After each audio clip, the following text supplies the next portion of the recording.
बिस्मिल्लाहिर्रहमानिर्रहीम। Chapter number 5 के आज प्रॉब्लम्स हम करेंगे न्यूमेरिकल। ठीक है, न्यूमेरिकल करने के लिए ये बात सब बच्चे अच्छी तरीके से समझ लें कि सबसे पहले सवाल का समझना इंतहाई ज़रूरी है। जब तक आप अच्छे तरीके से सवाल नहीं समझेंगे, सवाल करना आपके लिए मुश्किल होगा। ठीक है, तो ज़्यादा सूझबूझ के साथ तस्वीर बना के हम सबसे पहले देखते हैं कि सवाल क्या रहा है। जब सवाल पूरा समझ में आ जाएगा हमें, तो फिर हम उसको अपनी जो गुज़िश्ता नॉलेज है, जो हमने चैप्टर पढ़ा था, उसमें जो बातें पढ़ी थी, उसकी बुनियाद पर उस सवाल को सॉल्व करने की कोशिश करेंगे। तो पहला सवाल है problem 1। A force of 25 Newton acts on a body. एक बॉडी के ऊपर 25 न्यूटन की फोर्स लग रही है। पेज नंबर 106 ये पतली किताब में, और 10वीं की किताब में 106, उसमें भी 106। ठीक है। A force of 25 Newton acts on a body if moment arm is 2 meter. Find the value of torque. सादा सा सवाल है। कह रहे हैं एक ऑब्जेक्ट है, उस पर जो फोर्स लग रही है, ये कौन सा चैप्टर था, छठा या पांचवा? 6-1। फोर्स लग रही है कितनी? 25 न्यूटन। और जो आर्म ऑफ द फोर्स है वो कितना है? 2 मीटर्स। और आपसे कहा गया मालूम क्या करें? टार्क। तो ये सवाल तो इंतहाई सादा सवाल है। ठीक है, इस सवाल में पेचीदगी कोई नहीं है। सादा से आपको फोर्स दे दी गई है और आपको आर्म ऑफ द फोर्स दे दी गई है। ठीक है, इसकी तस्वीर अगर आप बनाएंगे तो कुछ यूँ बनेगी कि फ़र्ज़ कीजिए ये एक ऑब्जेक्ट है, बीच में से जुड़ा हुआ है, ये इसका आर्म ऑफ द फोर्स है कितना? 2 मीटर। और यहाँ से फोर्स लग रही है इस पर, कितनी लग रही है फोर्स? 25 न्यूटन।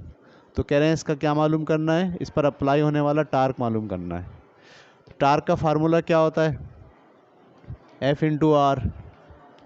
टार्क ऐसे लिखेंगे, F की जगह क्या लिखेंगे? 25, और R की जगह 2। 25 दूनी 50। टार्क का यूनिट क्या होता है? फोर्स का यूनिट न्यूटन और मोमेंट का यूनिट मीटर। तो इसका यूनिट हो गया Newton metre. उतारिए।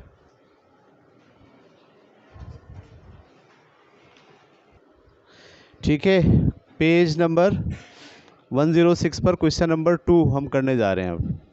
A force is applied perpendicular on a door. एक दरवाजे पर एक फोर्स परपेंडिकुलर अप्लाई की जा रही है। 4 मीटर वाइड, वो दरवाज़ा जो है वो 4 मीटर चौड़ा है। Which requires a torque of 120 newton metre to open it. इसको खोलने के लिए टार्क कितना चाहिए? 120 newton. What will be minimum force required. Force कितनी रिक्वायर्ड होगी? ठीक है, तो ये सवाल नंबर कौन सा है? दूसरा सवाल।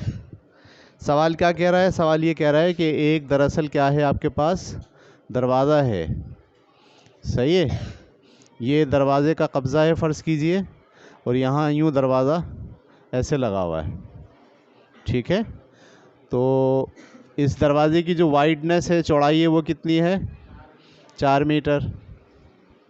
ठीक है, बड़ा गेट है ये।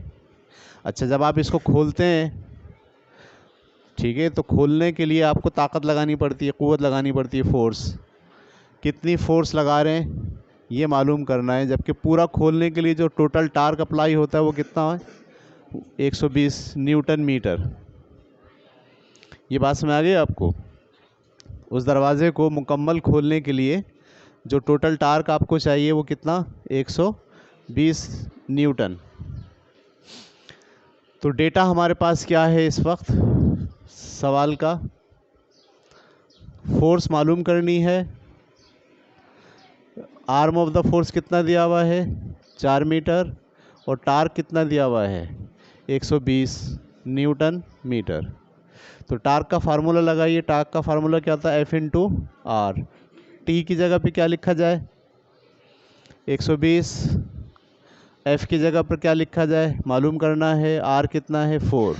4 यहाँ मल्टीप्लाई कर रहा है, वहाँ जाकर डिवाइड करेगा, 120 को 4 से डिवाइड कर दीजिए, फोर्स कितनी आ गई 30। तो इस दरवाजे को खोलने के लिए 30 न्यूटन की फोर्स लगाएंगे तो फिर ये खुलेगा जाके। ठीक है, उतारिए।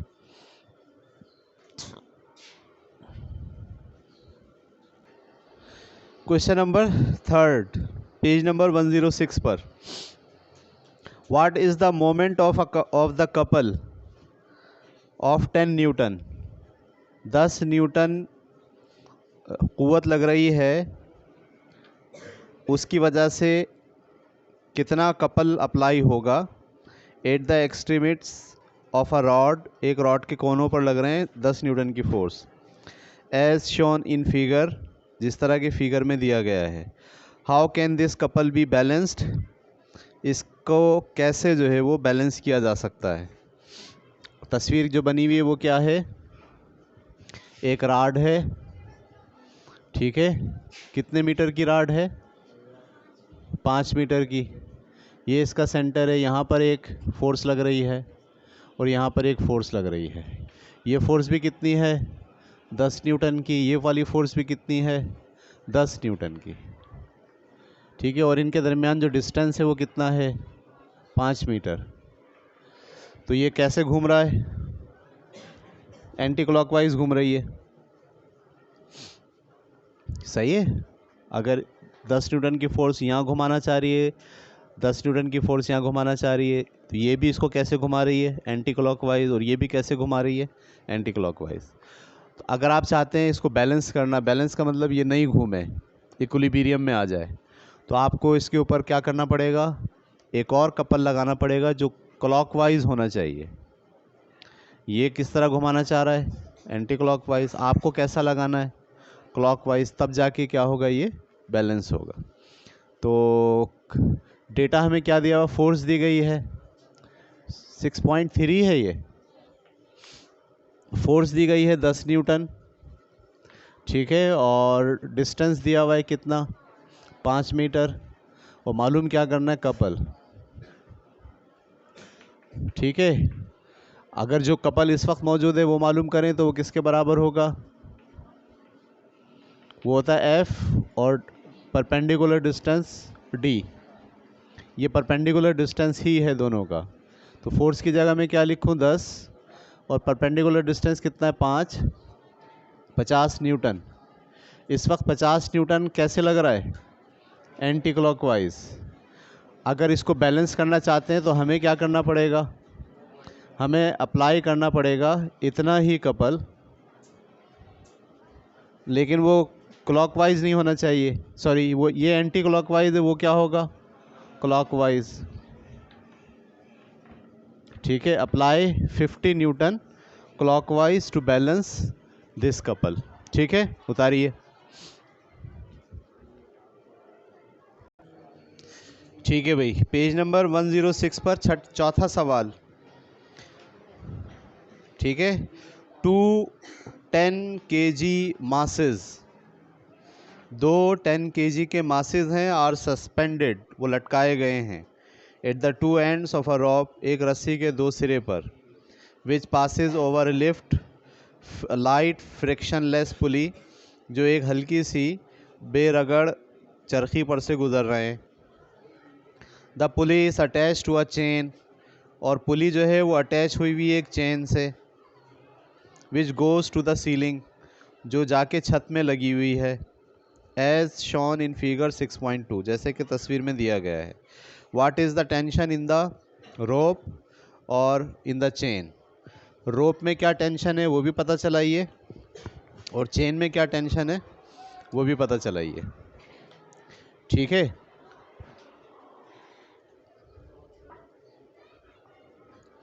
तो सिलसिला कुछ यूँ है कि एक आपके पास चरखी है, ठीक है, और वो चरखी चेन के ज़रिए कहाँ लगी हुई है,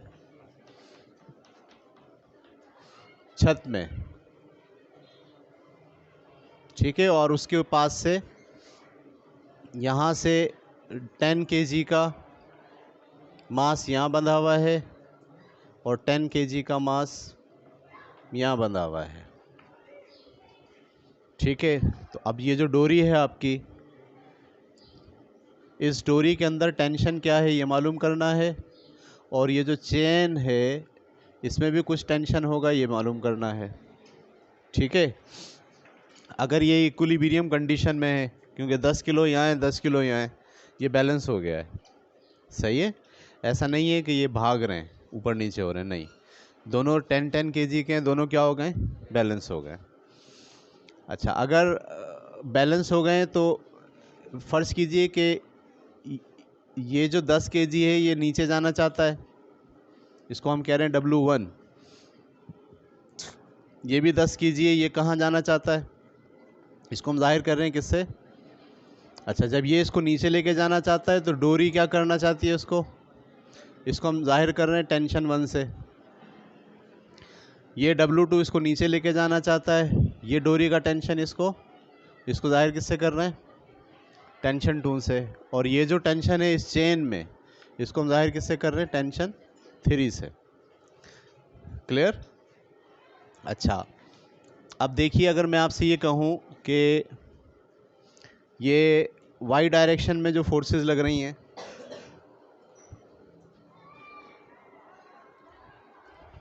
इस पूरे केस में एक्स डायरेक्शन में तो कोई फोर्स नहीं लग रही, ऐसे और ऐसे डायरेक्शन में कोई भी फोर्स नहीं लग रही, जो सारी फोर्स लग रही है वो कहाँ लग रही हैं, वाई डायरेक्शन में लग रही है।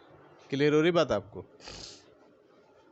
अच्छा, एक बात, दूसरी बात ये कि ये जो टेंशन आप देख रहे हैं जो इसको ऊपर ले जाना चाहता है, और ये जो टेंशन आप देख रहे हैं, क्या ये दोनों टेंशन एक ही हैं? जी हाँ, ये एक ही हैं, क्योंकि ये एक डोरी से बंधे हुए हैं। जितना टेंशन ये होगा उतना ही टेंशन ये होगा। ये बात क्लियर हो रही है आपको। अच्छा जी, अब अगर मैं आपसे ये कहूँ कि वो फोर्सेस जो इसको नीचे लेके जाना चाह रही हैं वो कौन कौन सी हैं? इन दोनों को नीचे लेके जाने वाली फोर्सेस क्या हैं? W1 और W। ये क्योंकि नीचे की तरफ जा रही हैं, दोनों को किस में ले रहे हैं, माइनस में। और ऊपर की तरफ कौन लेके जा रहा है, टेंशन 1 और टेंशन 2, इसको किस में ले रहे हैं, प्लस में, क्योंकि ये ऊपर की तरफ जा रहा है। असल में इस वक्त हम पहला कानून लगा रहे हैं, तमाम फोर्सेस के वाई कंपोनेंट्स का मजमुआ किसके बराबर होता है, 0 के बराबर होता है। तमाम फोर्सेस के वाई कंपोनेंट्स का मजमुआ किसके बराबर होता है, 0 के बराबर होता है। तो ये तमाम फोर्सेस जो इसको नीचे लाना चाह रही हैं, या इसको, इन बॉडीज़ को, अभी हम किसको तस्करा कर रहे हैं, सिर्फ इन बॉडीज़ का, चरखी का नहीं। बाद में हम करेंगे चरखी को कौन नीचे लाना चाह रहा है और कौन ऊपर लेके जाना चाह रहा है, ठीक है। दो केसेस में अलग अलग इसको कर रहे हैं। पहले केस में हम ये देख रहे हैं कि जो बॉडीज़ है इसको कौन नीचे लाना चाह रहा है और कौन ऊपर ले जाना चाह रहा है। नीचे कौन लाना चाह रहा है, वेट। ऊपर कौन ले जाना चाह रहा है, टेंशन। तो इन दोनों का जो मजमुआ होगा वो किसके बराबर होगा, 0 के। ये हमने पहले रख लिया। अच्छा, T1 मैंने ऐसे लिखा, प्लस T2 ऐसे लिखा। ये माइनस का 10, मास कितना है 10, और 9.8 से क्या करेंगे, मल्टीप्लाई, क्योंकि वेट बनाना है आपको। इसी तरीके से यहाँ पे भी 10 और 9.8 is equal to 0। T1 plus T2, minus का ये कितने बन गए, 98। ये भी माइनस के कितने बन गए, 98 इज इक्वल टू 0। 98 और 98 कितने होते हैं, T1 plus T2 is equal to, ये दोनों वहाँ चले गए, प्लस में 196 हो गए। क्लियर हो रही बात। इसका मतलब ये है कि ये जो डोरी में आप देख रहे हैं टेंशन, एक इसका टेंशन है और एक इसका टेंशन है, सही है। ये दोनों टेंशन दरअसल किसके बराबर है, 196 के बराबर है। अगर मैं आपसे कहूँ ये दोनों टेंशन सेम होंगे, दोनों मिलकर 196 हैं, तो एक कितना होगा, समझ में आ रही बात आपको। ये दोनों मिलकर कितना वेट संभाल रहे हैं, 196 का। ये दोनों डोरियां मिलकर, असल में दोनों डोरियां तो दो नहीं है, एक ही है, लेकिन ये दोनों मिलकर कितना संभाल रही हैं, 196। तो अगर मैं कहूँ कि ये जो टेंशन है ये भी T है और ये वाला टेंशन भी क्या है, T है, 196 संभालना है, तो ये टेंशन कितने हो गए, 2 टेंशन इज इक्वल टू 196। 2 इधर मल्टीप्लाई कर रहे हैं, वहाँ जाकर क्या करेगा, divide. 196 divided by 2 is equal to 98। इसका मतलब है डोरी के अंदर जो तनाव है या टेंशन है वो कितना है, 98। जवाब यही है। ठीक है, तो पहला केस हमने हल कर लिया। सवाल में कहा था ये बताइए डोरी में कितना टेंशन है, और फिर ये बताइए दूसरी बात कि इस चेन में कितना टेंशन है। डोरी को स्टडी करते हुए हमने ये सोचा कि कौन सी चीज़ है जो बॉडीज़ को नीचे ले जाना चाह रही है और कौन सी चीज़ है जो बॉडीज़ को ऊपर ले जाना चाह रही है। तो हमें पता चला कि सम ऑफ जो वाई डायरेक्शन में जितनी फोर्सेस हैं उनका मजमुआ 0 के बराबर रख के हमने टेंशन निकाल लिया। अब हम जो दूसरी बात समझ रहे हैं, अगर मैं आपसे कहूँ अब इस T3 की बात करें, T3 के अपोजिट कौन है, T3 जो इसको ऊपर लेकर, पुली को ऊपर लेके जा रहा है कोई, और कोई चीज़ पुली को नीचे लेके जा रही है। पुली को नीचे कौन लेके जा रहा है, ये 2 वेट लेके जा रहे हैं। पुली को जो नीचे लेके जा रहे हैं कौन लेके जा रहे हैं, 2 वेट। ये बात समझ में आ रही है आपको। जबकि चेन के अंदर जो टेंशन है T3 वो इस पुली को कहाँ ले जाना चाहती है, ऊपर, क्योंकि ये इक्विलिब्रियम में है, लिहाजा ये वाली चीज़ जो इसको नीचे लाना चाह रही है और ये वाला टेंशन जो इस चेन के अंदर है जो इसको ऊपर ले जाना चाहती है, दोनों आपस में बैलेंस है। इसका मतलब है T3 किसके बराबर है, T3 इन दोनों वेट्स के बराबर है, W1 प्लस W2। ये बात पकड़ पाए आप लोग या नहीं पकड़ पाए। बहुत सादा सी बात है। कौन सी चीज़ है जो इसको नीचे लाना चाह रही है पुली को, ये दोनों वेट। कौन सी चीज़ है जो पुली को ऊपर रखे हुए है, टेंशन। ये दोनों बराबर होंगे, इसी वजह से ये इक्विलिब्रियम में होगा।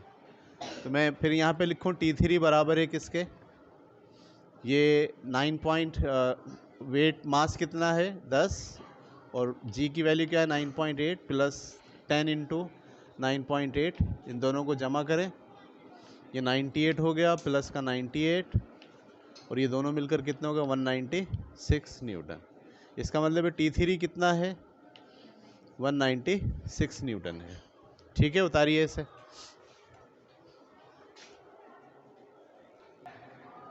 ठीक है, पेज नंबर 107 पर question number 5, find the tension in each cord. हर रस्सी के अंदर टेंशन मालूम करें। ठीक है, if the weight of the suspended body is 980 newton. एक तस्वीर बनाई हुई है, ठीक है, इसमें एक दीवार साइड की है और एक छत है। ठीक है, एक साइड की दीवार है और एक छत है। इस छत से एक डोरी यूं ली गई है और यहाँ से एक डोरी यूं ली गई है, और यहाँ से एक रस्सी यूं बांध के एक ऑब्जेक्ट लटका दिया गया है। इसको जाहिर किया इन्होंने T1 से, ठीक है, इसको जाहिर किया हुआ है T2 से, और इसको जाहिर किया हुआ है T3 से। उसूलन तो T3 ऊपर होना चाहिए, किताब वालों ने इसको कहाँ बना दिया, नीचे। टेंशन ऊपर की तरफ होगा, नीचे नहीं होगा। ठीक है, और इसका जो वेट है वो कितना है 980 न्यूटन। ठीक है, तो सवाल ये है कि आप बताइए T1 क्या है, इस डोरी को जो आप बांध रहे हैं उसका टेंशन कितना होना चाहिए, इस डोरी को जो बांध रहे हैं उसका टेंशन कितना होना चाहिए, और ये जो डोरी यहाँ लटकी हुई है वो कितना टेंशन सपोर्ट करेगी। ठीक है, और एक एंगल यहाँ दिया हुआ है कितना 45 डिग्री का, और ये वाला एंगल कितना दिया हुआ है 90 डिग्री का। ठीक है, तो एक्चुअली देखा जाए तो आपके पास ये पॉइंट है जिसको मुख्तलिफ चीज़ें खींच रही हैं।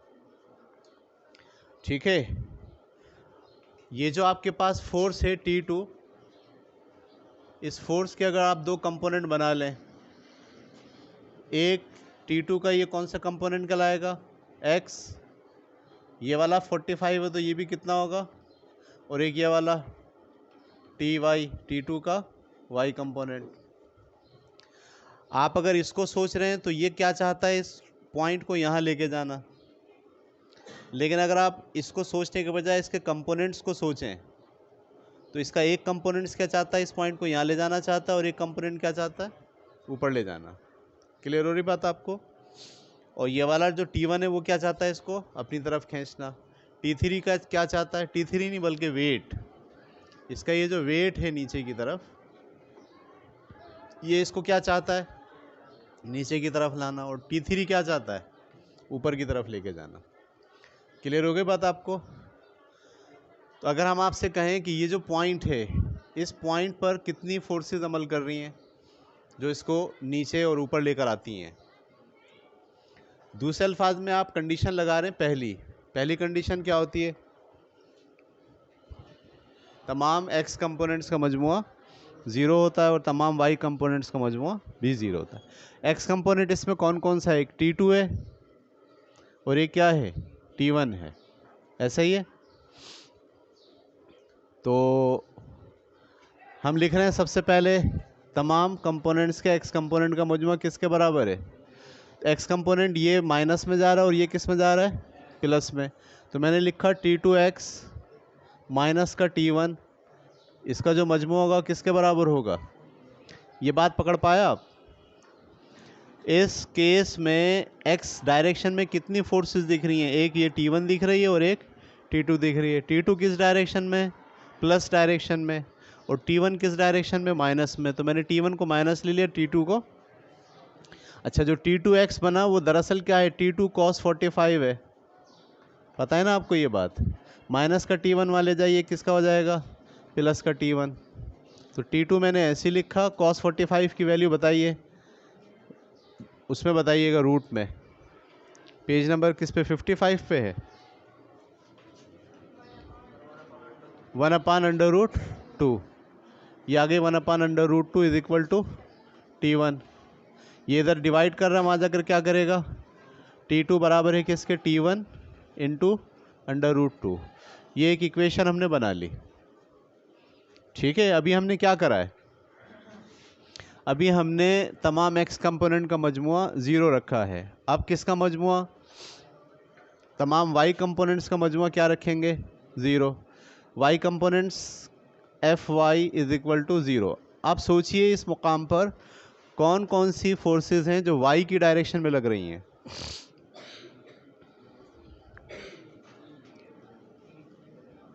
तीन फोर्सेस हैं, एक T2y है, एक T3 है और एक आपका वेट है। ये दोनों किस डायरेक्शन में हैं, ऊपर की डायरेक्शन में, और नीचे की डायरेक्शन में कौन है, वेट है। तो इसको माइनस में लेंगे, इन दोनों को किस में लेंगे, प्लस में। बात क्लियर हो रही है?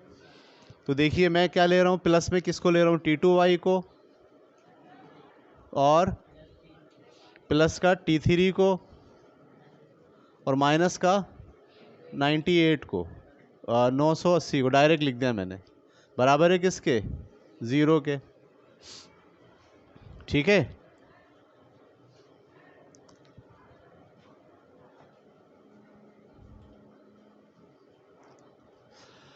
तो T2y किसके बराबर होगा, T2 sin 45 प्लस का T3 माइनस का 98, वहाँ जाके किसका हो गया, प्लस का 98 हो गया।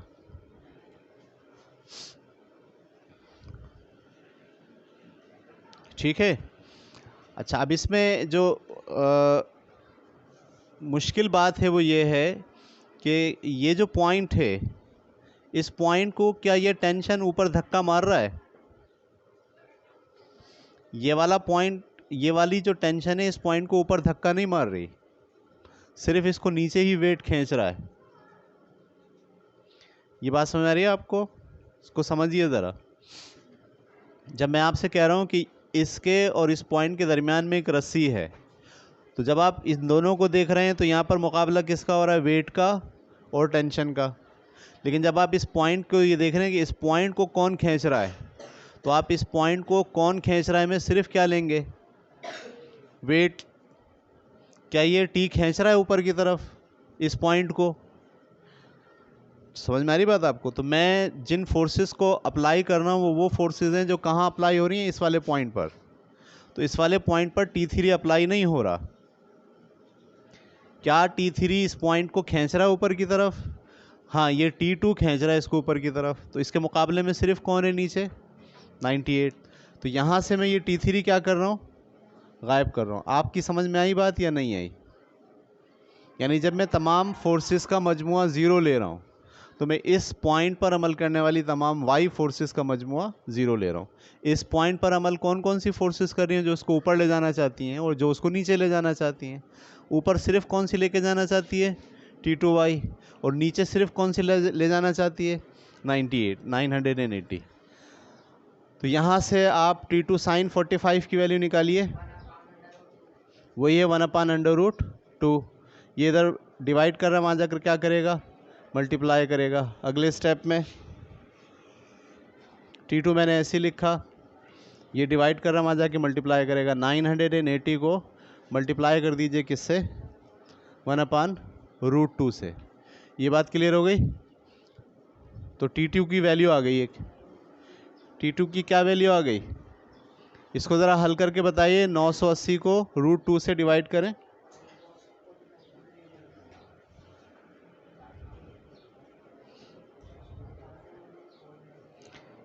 980 को डिवाइड करना है 2 के रूट से। 692.9 यही आ रहा है सबके पास? 692.9। T2 कितना आ गया? 692.9। ये तकरीबन 93। हम क्या लिख ले रहे हैं? 693 न्यूटन। अच्छा, हमें T1 भी निकालना है। क्या निकालना है? तो अगर इस वाली जगह पर मैं इस T2 की जगह पर क्या रख दूं? 693 और √2 से लाके यहाँ डिवाइड कर दूं अगले स्टेप में। ठीक है, तो T1 बराबर होगा, इस T2 की जगह क्या रख रहा हूँ? 693 और डिवाइड किससे कर रहा हूँ? √2 से। ऐसा ही है। तो T1 की वैल्यू निकल आएगी। बताइए क्या आएगी? 693 को डिवाइड करेंगे किससे? 2 के रूट से। जवाब आ गया 490। तो T1 की वैल्यू क्या आ गई? 490 न्यूटन। ये बात क्लियर हो गई आपको? अब क्या रह गया आपके पास? T3।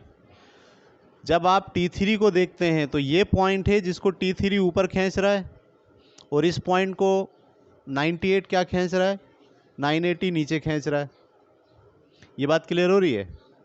जिस वक्त आप T3 को सोचते हैं तो T3 की डायरेक्शन कहाँ है? ऊपर की तरफ। और वेट की डायरेक्शन कहाँ है? और ये दोनों बैलेंस हुए हैं। इसका मतलब है जो T3 है वो 980 के बिल्कुल इक्वल है। तो अगले स्टेप में आप सादा सा एक जुमला लिख सकते हैं, वो ये कि जो T3 है वो दरअसल किसके बराबर है? 980 न्यूटन के बराबर है। ठीक है, उतार लीजिए इसे।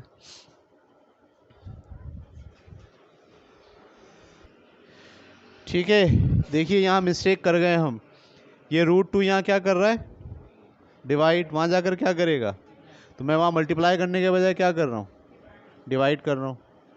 तो ये √2 यहाँ पर मल्टीप्लाई करेगा। अब ज़रा मल्टीप्लाई कीजिए 980 को, क्या आ रहा है? 1385। और उसको जब यहाँ वैल्यू पुट करके डिवाइड करेंगे 1385 को, तो वो कितना आ जाएगा? ये आ जाएगा 980। ठीक है, इस तरह से अब जवाब जो है वो बिल्कुल किताब के जवाब जैसा हो गया। उतारिए। ठीक है भाई, question number 6। A painter waiting 150 Newton is standing on a uniform Planck एक पेंटर जो है वो एक यूनिफॉर्म प्लांक पे खड़ा है। यूनिफॉर्म का मतलब वो कहीं से चौड़ा और कहीं से पतला नहीं है, बल्कि हर तरफ से एक जैसा है। 10 metre long at a distance 2 metre from one end of the plank. ये जो आदमी खड़ा है ये एक जगह से 2 मीटर दूरी पर खड़ा है, बिल्कुल बीच में नहीं खड़ा। कहाँ खड़ा हुआ है? एक पॉइंट ए से 2 मीटर दूरी पर खड़ा हुआ है। The weight of the Planck is 50 Newton. Planck का जो वेट है वो 50 न्यूटन है। And is supported by 2 ropes, और वो बंधा हुआ है प्लांक 2 रस्सियों से। एट द एंड पर, एज शोन इन फिगर, जैसे कि फिगर में दिखाया गया है। Find the tension in the ropes, आपको जो रस्सियां हैं उसके टेंशन को मालूम करना है। ठीक है, तो तस्वीर बनाता हूँ मैं। केस ये है कि ये आपके पास एक प्लांक है, ठीक है, इसको 2 रस्सियों ने पकड़ा हुआ है। ये दीवार से बंधी हुई हैं या कहीं ऊपर किसी चरखी से बंधी हुई हैं। ठीक है, एक का टेंशन क्या है? T1। इसका क्या लिया है इन्होंने? T1। और इसका क्या लिया हुआ है? T2, जो इसमें मौजूद है। अच्छा, इसका जो अपनी जो लेंथ है वो कितनी है? 10 मीटर। और इसका वेट कितना है? 150 न्यूटन। वेट बिल्कुल बीच में से गुजरेगा। बीच में से क्यों गुजरेगा? क्योंकि वो यूनिफॉर्म है। सही है। और जो आदमी खड़ा हुआ है, सही है, यानी जो हमारे पास आदमी है, ठीक है, वो कहाँ खड़ा हुआ है? ठीक है, मिसाल के तौर पर ये आदमी खड़ा हुआ है, ये यहाँ से 2 मीटर के फासले पर है। सही है। और इसका अपना वेट कितना है? इस आदमी का वेट कितना है? 50 न्यूटन। ये केस है। ठीक है, तो मालूम करना है कि ये जो दोनों टेंशन है डोरी के, ये कितने कितने होने चाहिए। कौन सा सवाल है? 6.6 या 6-6। तो अब इसमें भी हमें दोनों शराइत लगानी है। एक्स कंपोनेंट का मजमुआ 0 के बराबर है और वाई कंपोनेंट्स का मजमुआ 0 के बराबर है। अब आप बताइए, एक्स कंपोनेंट का मजमुआ 0 के बराबर है, इसमें एक्स कंपोनेंट पे कोई क़ुव्वत लग रही है? एक्स डायरेक्शन में इधर और इधर कोई फोर्स लग रही है? कोई भी नहीं लग रही, ये तो लगेगा ही नहीं। दूसरा केस क्या आ गया? वाई कंपोनेंट का मजमुआ 0 होगा।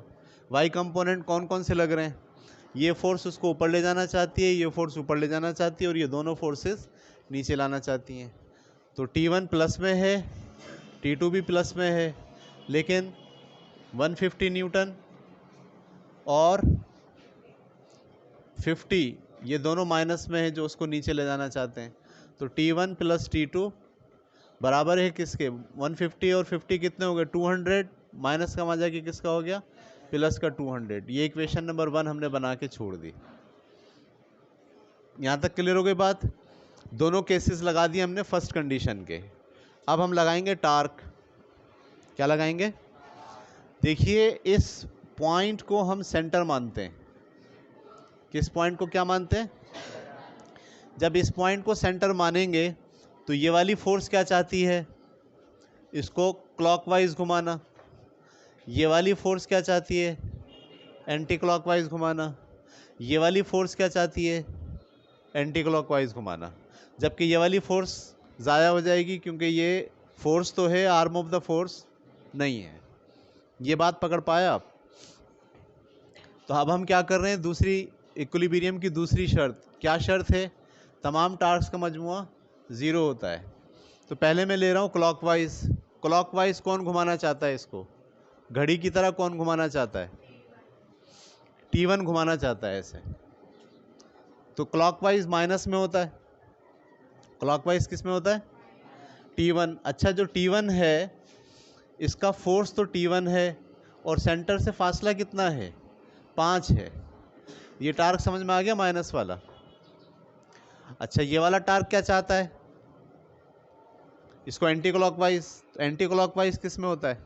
प्लस में। तो T2 मल्टीप्लाई बाय, ये भी फासला कितना है? 5 है। ये समझ में आ गई? और ये वाला टार्क क्या चाहता है? ये भी एंटी क्लॉकवाइज घुमाना चाहता है। ये जो आदमी है इस पॉइंट के लिहाज से अगर सोचिए तो ये इसको यूं घुमाना चाह रहा है ना, तो ये भी प्लस में आएगा।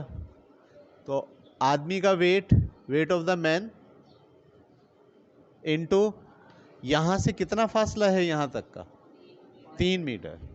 असल में यहाँ से यहाँ तक 5 है, ये यहाँ से कितने फासले पर है 2, तो ये कितने फासले पर हो गया 3 मीटर। ये सब बराबर होगा किसके 0 के। आपको ये बात समझ में आई कि ये दोनों प्लस में क्यों है और ये माइनस में क्यों है। ठीक है, ये दोनों प्लस में इसलिए हैं कि ये दोनों इसको एंटी क्लॉकवाइज घुमाना चाहते हैं, और ये माइनस में इसलिए कि ये इसको क्लॉकवाइज घुमाना चाहता है। अच्छा, वेट कितना है उस आदमी का 50, और मैंने इसको 3 से मल्टीप्लाई कर दिया, प्लस T2 मैंने ऐसे ही लिखा इंटू 5, माइनस का T1 into 5 is equal to 0 के। 50 को 3 से मल्टीप्लाई करेंगे 150, और प्लस का 5 T2 माइनस का 5 T1 इज इक्वल टू 0। 5 से सबको डिवाइड कर दें, 5 से इसको डिवाइड करेंगे क्या आ जाएगा 30, 5 से इसको डिवाइड करेंगे क्या आ जाएगा T2, 5 से इसको डिवाइड करेंगे क्या आ जाएगा T1 इज इक्वल टू, ये दोनों इक्वेशन हासिल हो गई हमें। एक इक्वेशन ये है और एक इक्वेशन ये है।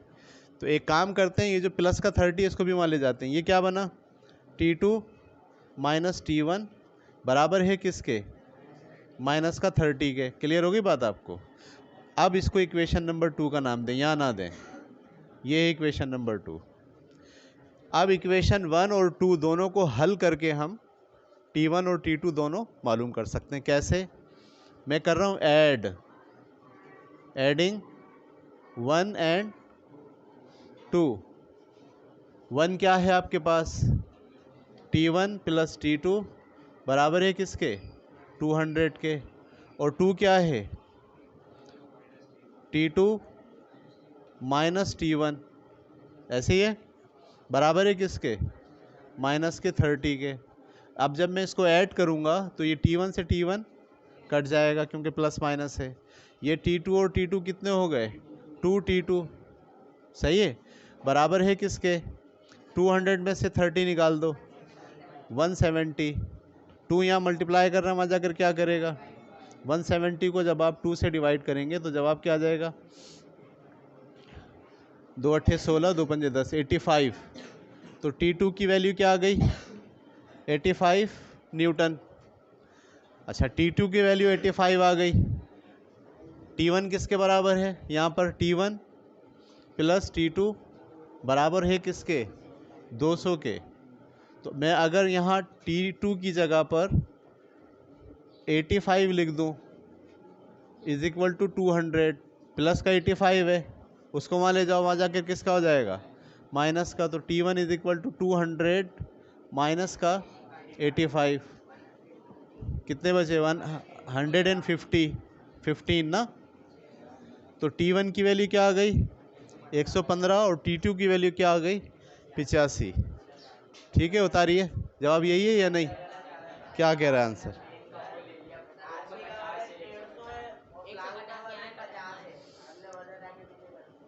अच्छा, उस आदमी का वजन कितना है 150 और प्लांक का कितना है 50। ठीक है, तो अब ये सवाल ऐसे ही होगा पूरा, लेकिन जो वैल्यूज़ हैं मैं यहाँ 150 करूँगा।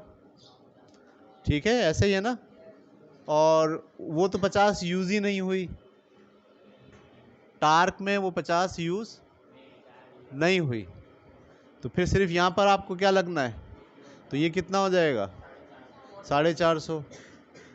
अब 450 को जब आप 5 से तकसीम करेंगे तो यहाँ क्या आ जाएगा 90, सही है।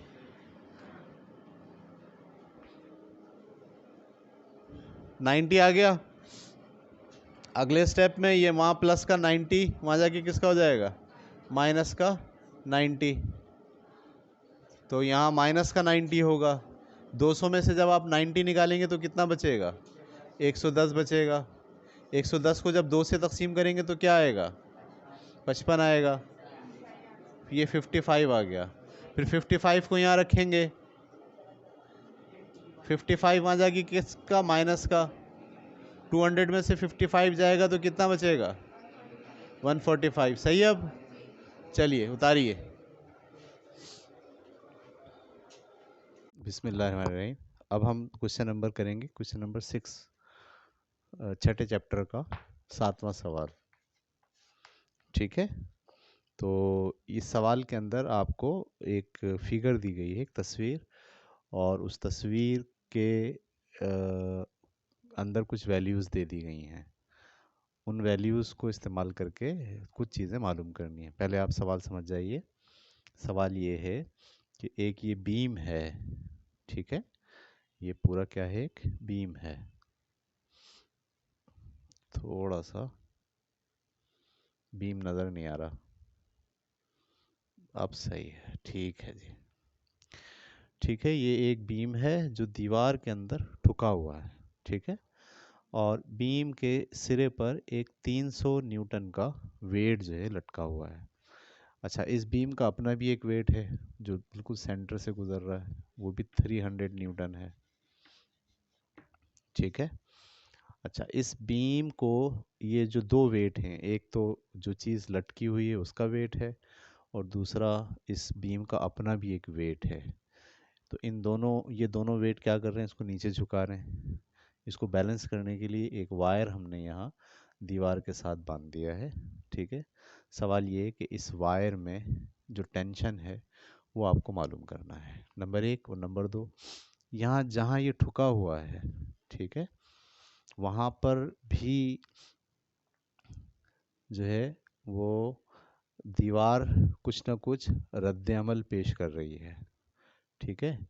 अगर आप सोचें तो ये जो बीम है ये नीचे जाना चाहता है, और ये जो तार है जब इसको यहाँ खींच रहा है तो ये बीम इस दीवार के अंदर जाना चाहता है, ठीक है। तार की वजह से ये बीम दीवार के अंदर जाना चाहता है, और इन दोनों वेट की वजह से ये बीम इस दीवार से खिसक के नीचे जाना चाहता है। अच्छा, अगर ये रुका हुआ है तो इसका मतलब ये है कि जो इसको नीचे ले जाने वाली फोर्स है उसके अगेंस्ट में भी एक वर्टिकल फोर्स लग रही है, ठीक है। मैं ये बहुत बड़ी फोर्स बना दी, इसको आप ऐसे समझें, एक फोर्स जो है वो नीचे से अमल कर रही है, उसको संभाला दे रही है, और एक फोर्स दीवार के अंदर से यूं अमल कर रही है जो इस राड को दीवार में घुसने से रोक रही है। तो ये जो फोर्स है हॉरिजॉन्टल फोर्स है, और ये कौन सी फोर्स है, वर्टिकल फोर्स है। हमें सवाल में कहा गया है कि ये हॉरिजॉन्टल फोर्स और वर्टिकल फोर्स भी आप मालूम करें, ठीक है। तो एक तो हमें ये निकालना है कि जो वायर यहाँ बांधा जाएगा उस वायर का क्या टेंशन है, ये हमें बताना है। और दूसरी बात हमें बतानी है कि दीवार जो सपोर्ट दे रही है इस बीम को, उसका वर्टिकल और हॉरिजॉन्टल कंपोनेंट क्या है, ठीक है।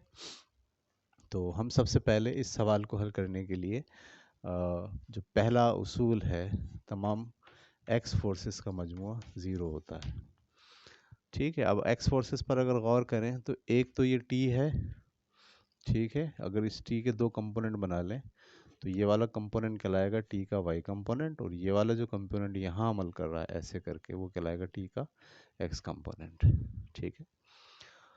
तो जब आप कहते हैं तमाम एक्स डायरेक्शन की फोर्सेस का मजमूआ ज़ीरो है, इसका मतलब ये है कि आप देखते हैं एक्स डायरेक्शन में कौन कौन सी फोर्सेस अमल कर रही हैं।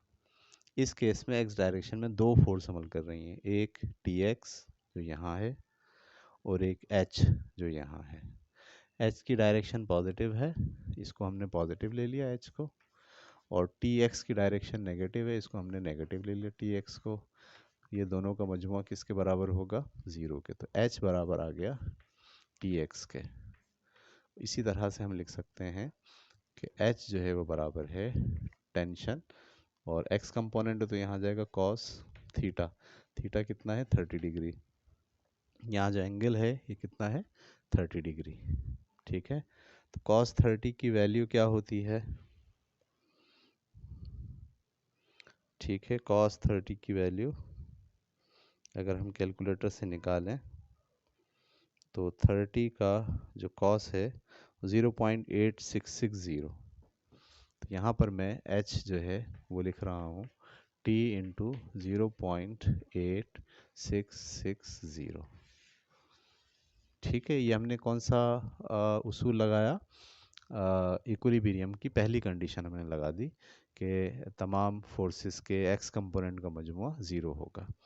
अब हम इसी का पहले ही कंडीशन का दूसरा हिस्सा लगा रहे हैं कि तमाम फोर्सेस के वाई कंपोनेंट्स का मजमूआ भी ज़ीरो होगा। अब इस तस्वीर में हम देखते हैं कि वाई डायरेक्शन में कौन कौन सी फोर्सेस अमल कर रही हैं। ठीक है, तो अगर आप गौर से देखें तो ये वाली फोर्स ऊपर जा रही है वी, और टी वाई भी कहाँ जा रहा है, ऊपर। तो दो फोर्सेस ऊपर जा रही हैं, बाकी की ये दो फोर्सेस कहाँ जा रही हैं, नीचे जा रही हैं। तो जो दो फोर्सेस ऊपर जा रही हैं वो वी है, प्लस वो क्या है, टी वाई है। ठीक है, और जो फोर्सेस नीचे जा रही हैं वो माइनस का 300 है और माइनस का 300 है। तो इन दोनों का मजमुआ किसके बराबर होगा, ज़ीरो के। तो हमने लिखा v प्लस टी वाई, और माइनस का 300 माइनस का 300 माइनस का 600 इज इक्वल टू ज़ीरो। तो v plus T Y is equal to 600। ठीक है जी, तो एक हमारे पास ये बात बनकर आ गई, एक हमारे पास ये बात बनकर आ गई। अच्छा, इसमें हम थोड़ा सा और रद्द बदल कर सकते हैं। वो ये है कि v तो हमने ऐसे ही लिखा, ठीक है, टी वाई की जगह लिख सकते हैं T sine 30, T sine 30 is equal to 600। ठीक है, इसको थोड़ा सा और चेंज कर लें। साइन 30 की वैल्यू क्या होती है, 30 का साइन 0.5। तो यहाँ से हम लिख रहे हैं v प्लस 1/2t, 0.5 t। ठीक है, ये 0.5 t इज इक्वल टू 600। ठीक है, तो यहाँ से आप v को ऐसे लिखिए, इसको वहाँ ले जाइए। वर्टिकल कंपोनेंट बराबर होगा 600 माइनस 0.5 t। तो एक वर्टिकल कंपोनेंट की वैल्यू ये निकाल ली हमने, और हॉरिजॉन्टल कंपोनेंट की वैल्यू ये निकाल ली है। ठीक है, मैं यहाँ जो हॉरिजॉन्टल कंपोनेंट है वो किसके बराबर है, t इंटू 0.8660। ये मैंने दोनों वैल्यू यहाँ पर रख दी हैं। ठीक है, तो ठीक है, यहाँ तक आप उतारें, वीडियो को रोकें, इसको उतारें, आगे चलते हैं हम। ठीक है, अब हमें ये हमने लगाई इस वक्त इक्विलिब्रियम की पहली कंडीशन। अब हम लगाएंगे इक्विलिब्रियम की दूसरी कंडीशन। दूसरी कंडीशन क्या होती है कि तमाम टार्क्स का मजमुआ ज़ीरो होता है। अमल करने वाले तमाम टार्क्स का मजमुआ ज़ीरो होता है, यानी summation of all torques must be equal to zero. अब हम देखते हैं कि वो इस पर टार्क कौन कौन से अप्लाई हो रहे हैं। ये वाली फोर्स, क्योंकि हम इस राड को इस नुक्ते के गिर्द घूमता हुआ मान रहे हैं। ठीक है, यानी इसका जो एक्सिल है जिसके गिर्द ये घूमेगा, एक्सिस फ्रेम ऑफ रेफरेंस बोल रहे हैं आप इसे, वो ये वाला पॉइंट है। तो इस पॉइंट पर ये v भी लग रहा है और ये h भी लग रहा है। फोर्सेस तो हैं लेकिन आर्म ऑफ द फोर्स नहीं है। इसका मतलब है ये दोनों फोर्सेस और ये टी वाई तीसरी जो फोर्स है, असल में ये टी वाई यहाँ नहीं लग रही। टी वाई कहाँ लग रही है, ये इसको यहाँ उठाना चाहता है बुनियादी तौर पर ना, ये टी वाई यहाँ लग रही है। ठीक है, इक्वली हम कह सकते हैं दोनों तरफ, लेकिन क्योंकि ये राड जो है इसको यूं खींच रही है ना, तो टी वाई का कंपोनेंट टार्क डेवलप कर रहा है। ये दो कंपोनेंट टार्क डेवलप नहीं कर रहे, इसको घुमाने में इसका इन दोनों का कोई किरदार नहीं है। किरदार किसका है, टी वाई का है। ठीक है, ये इसको घुमाना चाहता है और वो भी एंटी क्लॉकवाइज। और ये जो राड का अपना वेट है ये भी इसको घुमाना चाहता है। ठीक है, एंटी क्लॉकवाइज, ये क्लॉकवाइज घुमाना चाहता है। और ये जो लोड हमने यहाँ डाला हुआ है ये भी इसको कैसे घुमाना चाहता है, क्लॉकवाइज।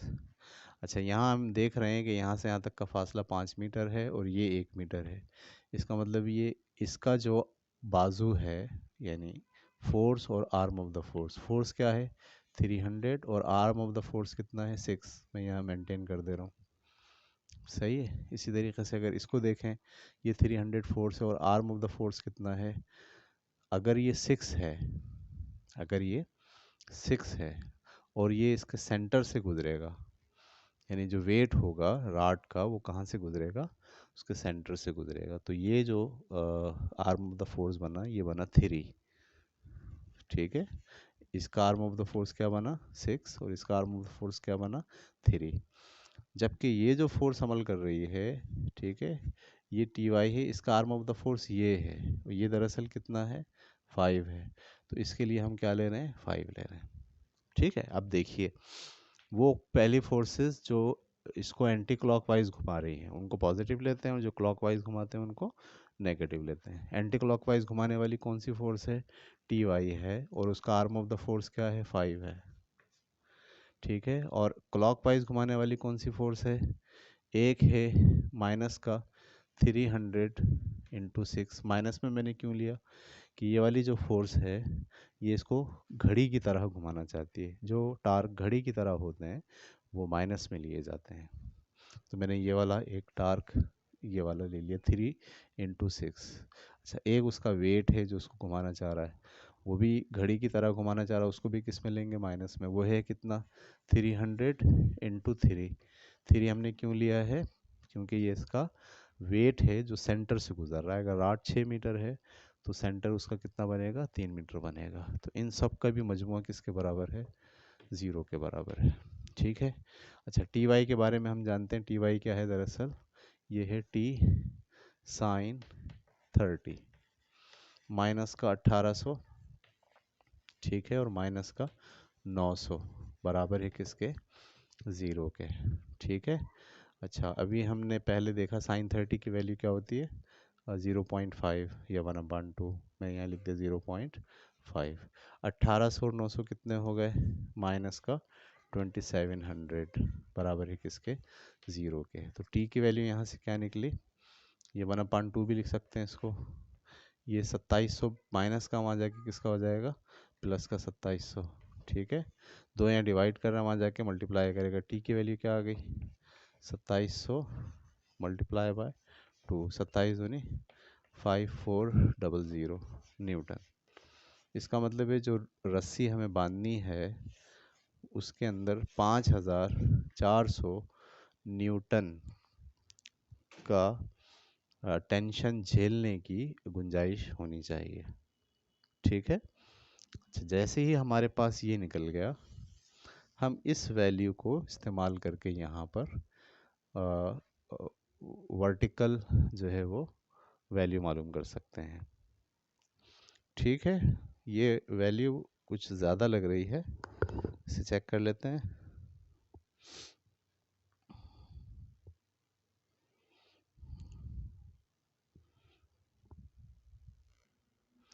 ठीक है, तो इसमें हम जब ये टी वाई की जगह हमने ये वैल्यू रखी टी साइन 30 और ये 5 हम भूल गए, ठीक है। इसका मतलब है यहाँ पर क्या है 5 भी है, तो अगले स्टेप में मैं क्या लिख रहा हूँ, यहाँ पे 5 भी लगा रहा हूँ, यहाँ पे भी 5 लगा रहा हूँ, ठीक है।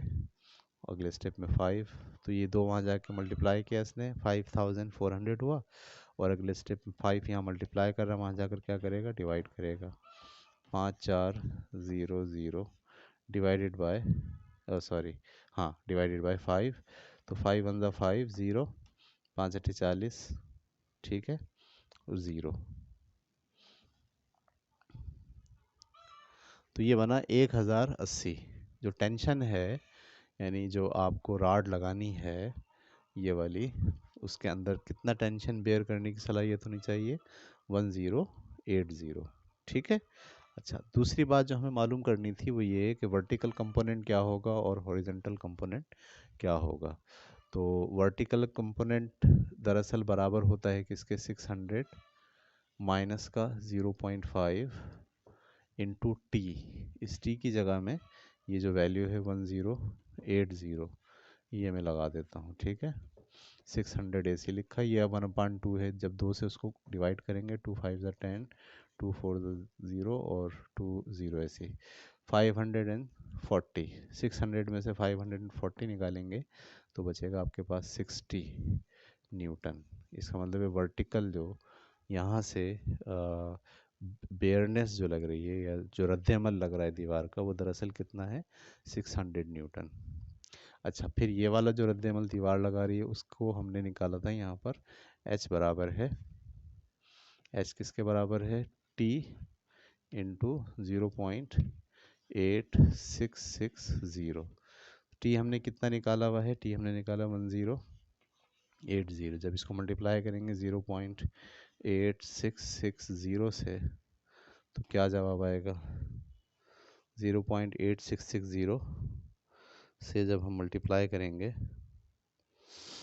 1080 को मल्टीप्लाई बाय 0.8660, तो यह आ गया तकरीबन 935.2, 935.2।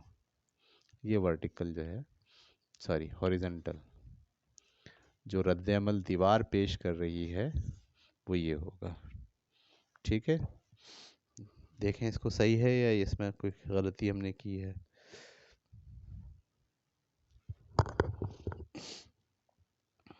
वन 1080 इसका वो है, और जो हॉरिजेंटल जो है वो 935.28 है, सही है बिल्कुल।